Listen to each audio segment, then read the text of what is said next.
విత్తనం ఆదాము లాగా విత్తనం స్టార్ట్ చేయాలి.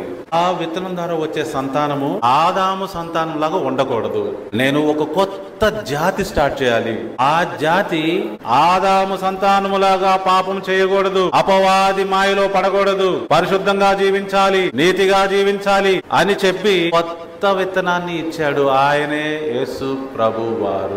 మొదటి ఆదాము పాపములో పడ్డాడు, రెండో ఆదాము పాపాన్ని జయించాడు.